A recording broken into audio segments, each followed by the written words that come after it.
High কোলাগুলি করি, ঈদের দিন ধনী গরিব কোনো ভেদাভেদ আছে রে?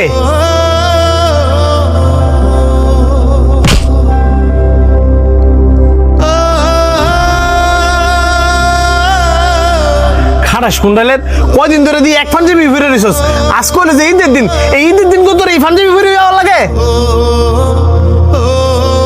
কালকা মায় রাত্রি পাঞ্জাবিটা ধুয়ে দিছে, এটা ধোয়া পাঞ্জাবি। দুয়াইলে কি বো, এটা তো পুরান পাঞ্জাবি। ঈদের দিন মানুষ নতুন পাঞ্জাবি পরে, এটাও জানোস না? আয়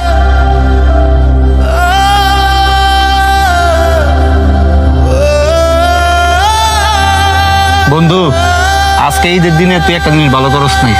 ভালো করি নাই? কি ভালো করি নাই? তুই একটা মানুষের মনে কষ্ট দিছস। মানুষের মনে কষ্ট দেওয়া ঠিক না।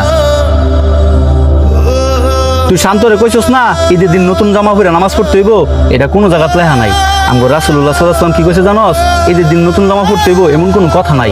তুমি ঈদের দিন পরিষ্কার পরিচ্ছন্ন জামা পরে সালাত আদায় করতে পারবা। ঈদ মানে কি জানোস? সবার সাথে সবার আনন্দ ভাগাভাগি করে নেওয়া। ঈদের দিনে কোনো ধনী গরিব ভেদাভেদ চলে না। তোর যদি কোনো চিরশত্রু থাকে, তোর উচিত ঈদের দিন হ্যার সাথে মুসাফা করা, হ্যাঁ কাছে টাইনা নেওয়া। তুই ঠিকই কইছস।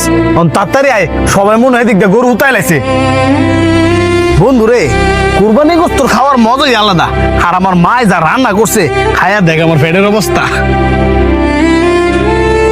আমার মা রাতে রান্না কম না, আবার হয়েছে মহিষের গুস্ত। আর হের কথা কি কইবি, হের তো কুরবানি দিছে গাই গরু। কি রে, তোর গাই গরুর গুস্ত কেমন লাগলো? গাই গরুর গুস্ত স্বাদ তুই বুঝবি রে, কালে কি আর গরু খাইলে হইলে? গাই গরুর গুস্ত মজা, এটা আমিও শুনছি। কিরে শান্ত, তুই দূরে খাচ্ছিস কি লিগা? কাছে আয়, তুই কি দাবাত খাইছিস শুনি?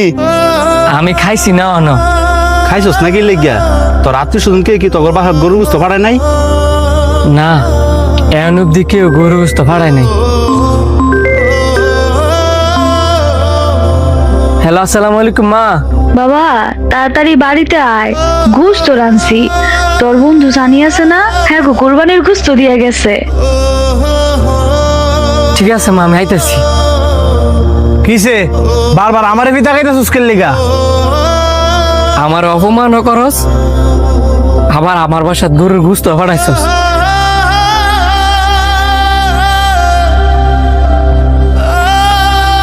তোর গোস্ত আমি খাইতাম না। তুই না খেলে নাই, তোরে দিয়েছি গুস্ত, আমি আন্টির গুস্ত দিয়েছি, আন্টি গুস্ত খাইবো।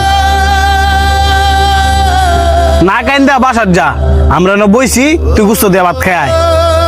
তগরও সারা যাইতাম না, তোরা আমার লগে আয়, এক লগে বইয়া গোস্ত দা ভাত খাম।